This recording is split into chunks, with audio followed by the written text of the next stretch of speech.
Indian രാഷ്ട്രീയത്തിൽ ചില നേതാക്കളുടെ ജീവിതം തെരഞ്ഞെടുപ്പ് ഫലങ്ങളിലൂടെ അളക്കാൻ കഴിയില്ല. ചിലരുടെ രാഷ്ട്രീയ ജീവിതം അവർ നേടിയ പദവികളിലൂടെ മാത്രം മനസ്സിലാക്കാനും കഴിയില്ല. കാരണം അവരുടെ കഥ അധികാരത്തിൻ്റെ മാത്രം കഥയല്ല, അധികാരത്തിലേക്കുള്ള ദീർഘയാത്രയുടെ കൂടി കഥയാണ്. ആ യാത്രയിൽ അവർ നേരിട്ട പരാജയങ്ങൾ, കാത്തിരിപ്പുകൾ, തിരിച്ചുവരവുകൾ, വിശ്വാസ്യത, പ്രതിസന്ധികൾ, രാഷ്ട്രീയ ചാതുര്യം എന്നിവയൊക്കെയാണ് അവരെ നിർവചിക്കുന്നത്. DK ശിവകുമാർ അത്തരമൊരു രാഷ്ട്രീയ വ്യക്തിത്വമാണ്. കർണാടക രാഷ്ട്രീയത്തിൽ കഴിഞ്ഞ 3 പതിറ്റാണ്ടുകളായി അനേകം മുഖ്യമന്ത്രിമാർ വന്നു, അനേകം സർക്കാരുകൾ രൂപപ്പെട്ടു, പല സർക്കാരുകളും തകർന്നു, രാഷ്ട്രീയ സഖ്യങ്ങൾ രൂപപ്പെട്ടു, പിളർന്നു, BJP ഉയർന്നു, വളർന്നു, കോൺഗ്രസ് വീണു, വീണ്ടും ഉയർന്നു, ജനതാദൾ പല രൂപങ്ങളിലേക്ക് മാറി. എന്നാൽ ഈ എല്ലാ രാഷ്ട്രീയ മാറ്റങ്ങളുടെയും നടുവിൽ ഒരു പേര് മാത്രം സ്ഥിരമായി നിലനിന്നു. അതൊരു പാർട്ടിയുടെ പേരായിരുന്നില്ല, ഒരു വ്യക്തിയുടെ പേരായിരുന്നു. DK ശിവകുമാർ എന്ന DKS. അദ്ദേഹം മുഖ്യമന്ത്രി പദവിയിലേക്ക് എത്തുമ്പോൾ അത് വെറുമൊരു രാഷ്ട്രീയ വാർത്തയായി കാണാനാകില്ല. കാരണം ഇതൊരു ദിവസത്തിൻ്റെ കഥയല്ല, ഒരു തെരഞ്ഞെടുപ്പിൻ്റെ കഥയുമല്ല, 3 പതിറ്റാണ്ട് നീണ്ട ഒരു നേതാവിൻ്റെ കാത്തിരിപ്പിൻ്റെ കഥയാണ്.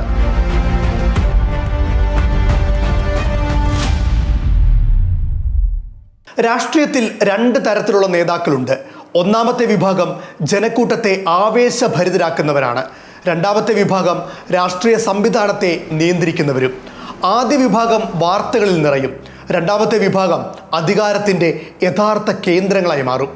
DK ശിവകുമാർ രണ്ടാമത്തെ വിഭാഗത്തിൽപ്പെട്ട നേതാവാണ്.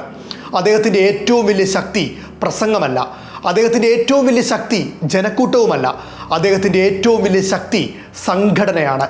മനുഷ്യരെ ഒരുമിച്ച് നിർത്താനുള്ള കഴിവാണ്. രാഷ്ട്രീയ പ്രതിസന്ധികളെ അവസരങ്ങളാക്കി മാറ്റാനുള്ള തന്ത്രങ്ങളാണ്. കോൺഗ്രസ് പാർട്ടിയുടെ ആഭ്യന്തര ഘടനയെക്കുറിച്ചുള്ള അസാധാരണമായ അറിവാണ്. കർണാടക കോൺഗ്രസിൻ്റെ ചരിത്രം പരിശോധിച്ചാൽ ഒരു കാര്യം വ്യക്തമാണ്. പാർട്ടി വിജയിച്ച കാലങ്ങളിലും പരാജയപ്പെട്ട കാലങ്ങളിലും DK ശിവകുമാർ ഒരു പ്രധാന ശക്തി കേന്ദ്രമായിരുന്നു. അധികാരമുണ്ടായപ്പോഴും അദ്ദേഹം സ്വാധീനമുള്ള നേതാവായിരുന്നു, അധികാരം നഷ്ടപ്പെട്ടപ്പോഴും അദ്ദേഹം സ്വാധീനമുള്ള നേതാവായിരുന്നു. രാഷ്ട്രീയത്തിൽ അതാണ് യഥാർത്ഥ ശക്തി. പദവിയുള്ളപ്പോൾ ശക്തനായിരിക്കുക എളുപ്പമാണ്, പദവി ഇല്ലാതിരുന്നിട്ടും ഒരാൾ ശക്തനായിരിക്കുക വളരെ പ്രയാസമാണ്. DK ശിവകുമാറിൻ്റെ രാഷ്ട്രീയ ജീവിതം മനസ്സിലാക്കാൻ ആദ്യം മനസ്സിലാക്കേണ്ടത് അദ്ദേഹത്തിൻ്റെ രാഷ്ട്രീയ ശൈലിയാണ്. അദ്ദേഹം ഒരിക്കലും വെറും ആശയ രാഷ്ട്രീയത്തിൻ്റെ വക്താവായിരുന്നില്ല. അദ്ദേഹം ഒരു ഗ്രൗണ്ട് ഓർഗനൈസറെ പോലെയായിരുന്നു. തിരഞ്ഞെടുപ്പ് യന്ത്രത്തെ പ്രവർത്തിപ്പിക്കാൻ അറിയുന്ന നേതാവായിരുന്നു. വോട്ടർമാരുടെ മനസ്സറിയുന്ന നേതാവായിരുന്നു. പാർട്ടി പ്രവർത്തകരുടെ ഭാഷ സംസാരിക്കുന്ന നേതാവായിരുന്നു. അതുകൊണ്ടാണ് കർണാടക കോൺഗ്രസിലെ പല തലമുറകളിലുമുള്ള പ്രവർത്തകർ അദ്ദേഹത്തോട് വളരെ അടുത്ത് നിന്നത്. എന്നാൽ DK ശിവകുമാറിൻ്റെ കഥയുടെ മറ്റൊരു വശമുണ്ട്. അത് വിവാദങ്ങളുടെ കഥയാണ്, ആരോപണങ്ങളുടെ കഥയാണ്, രാഷ്ട്രീയ ആക്രമണങ്ങളുടെ കഥയാണ്. ഇന്ത്യൻ രാഷ്ട്രീയത്തിൽ വിജയിക്കുന്ന നേതാക്കൾ പലപ്പോഴും ശക്തമായ എതിർപ്പുകളും വേട്ടയാടലുകളും നേരിടും. DK ശിവകുമാറിൻ്റെ കാര്യത്തിലും മറിച്ചല്ല സംഭവിച്ചത്. അദ്ദേഹത്തിനെതിരായ സാമ്പത്തിക ആരോപണങ്ങൾ, അന്വേഷണ ഏജൻസികളുടെ നടപടികൾ, ED അന്വേഷണം, അറസ്റ്റ്, ജയിൽവാസം ഇവയെല്ലാം അദ്ദേഹത്തിൻ്റെ രാഷ്ട്രീയ ജീവിതത്തിലെ നിർണായക അധ്യായങ്ങളാണ്. അന്നത്തെ സാഹചര്യം ഓർത്താൽ പലരും അദ്ദേഹത്തിൻ്റെ രാഷ്ട്രീയ ജീവിതം അവസാനിച്ചുവെന്ന് വിലയിരുത്തിയിരുന്നു. രാഷ്ട്രീയത്തിൽ ഇത്തരം സാഹചര്യങ്ങൾ പല നേതാക്കളെയും പൂർണ്ണമായും ഇല്ലാതാക്കും. എന്നാൽ DK ശിവകുമാറിൻ്റെ കാര്യത്തിൽ സംഭവിച്ചത് അതിൻ്റെ നേർവിപരീതമായിരുന്നു. ജയിൽവാസം അദ്ദേഹത്തെ ദുർബലനാക്കിയില്ല, അത് അദ്ദേഹത്തെ കൂടുതൽ ശക്തനാക്കി. കാരണം രാഷ്ട്രീയത്തിൽ ചിലപ്പോൾ സഹതാപം പോലും ശക്തിയായി മാറും. ചിലപ്പോൾ പ്രതിസന്ധികൾ ഒരു നേതാവിനെ ജനങ്ങളുടെ മനസ്സിൽ കൂടുതൽ വലിയ വ്യക്തിത്വമാക്കി മാറ്റും. DK ശിവകുമാറിൻ്റെ കാര്യത്തിൽ അതാണ് സംഭവിച്ചത്. അദ്ദേഹം വെറും ഒരു നേതാവായിരുന്നില്ല, പ്രതിസന്ധികളെ അതിജീവിച്ച പോരാളിയാണെന്ന ചിത്രം ജനങ്ങളുടെ ഉള്ളിൽ രൂപപ്പെട്ടു. അത് പിന്നീട് അദ്ദേഹത്തിൻ്റെ രാഷ്ട്രീയ യാത്രയിലെ ഏറ്റവും വലിയ മൂലധനങ്ങളിലൊന്നാക്കി അദ്ദേഹം തന്നെ മാറ്റിയെടുത്തു.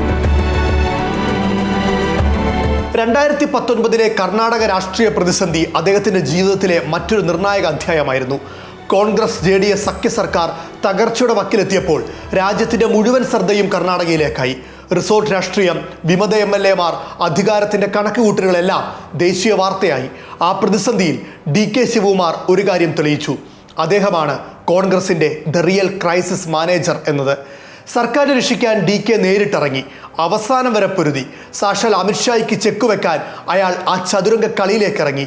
പിന്നീട് ആ പോര് BJPയും DKയും നേർക്കുനേരായി. രാജ്യം ഭരിക്കുന്ന പാർട്ടി ഒരൊറ്റയാനെ നേരിടാൻ ഇറങ്ങിയ കഥ. സർക്കാർ ഒടുവിൽ രക്ഷപ്പെട്ടില്ലെങ്കിലും DK ശിവകുമാറിന്റെ രാഷ്ട്രീയ പ്രതിച്ഛായ കൂടുതൽ ശക്തിപ്പെട്ടു. രാഷ്ട്രീയത്തിൽ ചിലപ്പോൾ തോറ്റ യുദ്ധങ്ങൾ പോലും വിജയിച്ച പ്രതിച്ഛായ സൃഷ്ടിക്കും. അത് അത്തരമൊരു നിമിഷമായിരുന്നു. 2023 കർണാടക തെരഞ്ഞെടുപ്പ് DK ശിവകുമാറിന്റെ ജീവിതത്തിലെ ഏറ്റവും പ്രധാനപ്പെട്ട അധ്യായങ്ങളൊന്നായി മാറി. BJPക്കെതിരെ കോൺഗ്രസ് നേടിയ വിജയം ഒരു സാധാരണ തെരഞ്ഞെടുപ്പ് വിജയം മാത്രമായിരുന്നില്ല. അത് കോൺഗ്രസിന്റെ പുനരുജ്ജീവനത്തിന്റെ പ്രഖ്യാപനമായിരുന്നു. ആ വിജയത്തിന് പിന്നിലെ സംഘടനാ ശക്തിയെക്കുറിച്ച് സംസാരിക്കുമ്പോൾ DK ശിവകുമാറിന്റെ പേര് മാറ്റി നിർത്തി ഒരു വാക്കുപോലും ഉരിയാടാനാവില്ല. പാർട്ടി പ്രവർത്തകരെ സജീവമാക്കുന്നതിൽ നിന്ന് സ്ഥാനാർത്ഥി തെരഞ്ഞെടുപ്പ് വരെ, പ്രചാരണത്തിന്റെ ആസൂത്രണം മുതൽ പ്രാദേശിക സമവാക്യങ്ങൾ കൈകാര്യം ചെയ്യുന്നതുവരെ അദ്ദേഹം നിർണായക പങ്കുവഹിച്ചു. തെരഞ്ഞെടുപ്പ് ഫലം വന്നപ്പോൾ സ്വാഭാവികമായും ഒരു ചോദ്യം ഉയർന്നു: ആരാകും മുഖ്യമന്ത്രി? രാഷ്ട്രീയ നിരീക്ഷകർക്ക് അത് അധികാരത്തിന്റെ ഗണിതമായിരുന്നെങ്കിൽ കോൺഗ്രസ് പ്രവർത്തകർക്ക് പക്ഷേ അത് അവരുടെ വികാരത്തോടുള്ള ഒരു ചോദ്യം കൂടിയായിരുന്നു. കാരണം വിജയത്തിന്റെ പ്രധാന ശില്പികളിൽ ഒരാളായ DK ശിവകുമാർ മുഖ്യമന്ത്രിയാകുമെന്ന പ്രതീക്ഷ ശക്തമായിരുന്നു. എന്നാൽ കോൺഗ്രസ് നേതൃത്വം സിദ്ധരാമയ്യയെ മുഖ്യമന്ത്രിയായി തിരഞ്ഞെടുത്തു. DK ശിവകുമാർ ഉപമുഖ്യമന്ത്രിയായി തുടർന്നു. ആ നിമിഷം അദ്ദേഹത്തിന്റെ രാഷ്ട്രീയ ജീവിതത്തിലെ ഏറ്റവും നിർണായക പരീക്ഷണങ്ങളിൽ ഒന്നായിരുന്നു. പല നേതാക്കളും അത്തരമൊരു സാഹചര്യത്തിൽ തുറന്ന കലാപം സൃഷ്ടിക്കും. പലരും പാർട്ടിയെ വെല്ലുവിളിക്കും, പലരും തുറന്ന സംഘർഷത്തിലേക്ക് നീങ്ങും, പലരും ഒരു പിളർപ്പിലേക്ക് വരെ പോകും. പക്ഷേ അദ്ദേഹം അങ്ങനെ ഒന്നും ചെയ്തില്ല. അദ്ദേഹം കാത്തിരുന്നു. ഇതാണ് DK ശിവകുമാറിന്റെ രാഷ്ട്രീയ ജീവിതത്തെ അസാധാരണമാക്കുന്നത്. അദ്ദേഹം രാഷ്ട്രീയത്തിൽ ക്ഷമയുടെ വില മനസ്സിലാക്കിയിരുന്നു. അദ്ദേഹത്തിന് അറിയാമായിരുന്നു എല്ലാ വിജയങ്ങളും ഉടൻ ലഭിക്കില്ലെന്ന്, ചില വിജയങ്ങൾ സമയത്തെ കാത്തിരിക്കുമെന്ന്. ഇന്ന് അദ്ദേഹം മുഖ്യമന്ത്രി പദവിയിലേക്ക് നടന്നെടുക്കുമ്പോൾ അതിനെ ഒരു ദിവസത്തെ രാഷ്ട്രീയ സംഭവമായി കാണാനാകില്ല. അത് 3 പതിറ്റാണ്ട് നീണ്ട ഒരു രാഷ്ട്രീയ പ്രക്രിയയുടെ ഫലമാണ്. ഒരു സാധാരണ നേതാവിൻ്റെ വളർച്ചയല്ല ഇത്. ഒരു രാഷ്ട്രീയ സ്ഥാപനം രൂപപ്പെടുന്ന പ്രക്രിയയാണ്. DK ശിവകുമാറിനെ വെറും വ്യക്തിയായി കാണുന്നത് തെറ്റാണ്. അദ്ദേഹം കർണാടക കോൺഗ്രസിൻ്റെ ഒരു രാഷ്ട്രീയ ഘടനയാണ്, ഒരു ശക്തി കേന്ദ്രമാണ്, ഒരു നെറ്റ്വർക്കാണ്, ഒരു സംഘടനാ സംവിധാനമാണ്.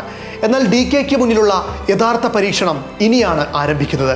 മുഖ്യമന്ത്രിയാകുക രാഷ്ട്രീയ വിജയമാണ്, എന്നാൽ നല്ല മുഖ്യമന്ത്രിയാകുക ചരിത്ര വിജയമാണ്. ബംഗളൂരു ഇത് ലോകത്തിലെ ഏറ്റവും പ്രധാനപ്പെട്ട ടെക്നോളജി നഗരങ്ങളിലൊന്നാണ്. അതേസമയം ഇന്ത്യയിലെ ഏറ്റവും വലിയ നഗര പ്രതിസന്ധികളിൽ ചിലതും അവിടെ നിലനിൽക്കുന്നു. ഗ്രാമീണ കർണാടകയുടെ പ്രശ്നങ്ങളും നിലനിൽക്കുന്നു. കാർഷിക മേഖലയുടെ വെല്ലുവിളികൾ, തൊഴിലവസരങ്ങളുടെ കുറവ്, വികസന അസമത്വം, സാമൂഹ്യ സമവാക്യങ്ങൾ എന്നിവയെല്ലാം കർണാടക നേരിടുന്ന രൂക്ഷമായ പ്രതിസന്ധികളാണ്. ഇതെല്ലാം കൈകാര്യം ചെയ്യേണ്ട ഉത്തരവാദിത്തമാണ് മുഖ്യമന്ത്രി പദവിയോടൊപ്പം വരുന്നത്. DK ശിവകുമാറിന്റെ രാഷ്ട്രീയ ജീവിതം ഇതുവരെ പ്രധാനമായും സംഘടനാ കഴിവുകളുടെയും രാഷ്ട്രീയ ചാതുര്യത്തിൻ്റെയും കഥയായിരുന്നു. ഇനി അത് ഭരണത്തിൻ്റെ കഥയാണ്. അതാണ് അദ്ദേഹത്തിന് മുന്നിലുള്ള അടുത്ത പരീക്ഷണം. ചരിത്രം രാഷ്ട്രീയ നേതാക്കളെ വിലയിരുത്തുന്നത് അവർ എത്ര വർഷം അധികാരത്തിലിരുന്നു എന്നതുകൊണ്ടല്ല, അവർ അധികാരത്തിലിരുന്നപ്പോൾ എന്തു മാറ്റം കൊണ്ടുവന്നു എന്നതിലാണ്. DK ശിവകുമാറിന്റെ ജീവിതവും ഈ നിർണായക വഴിത്തിരിവിലാണ്.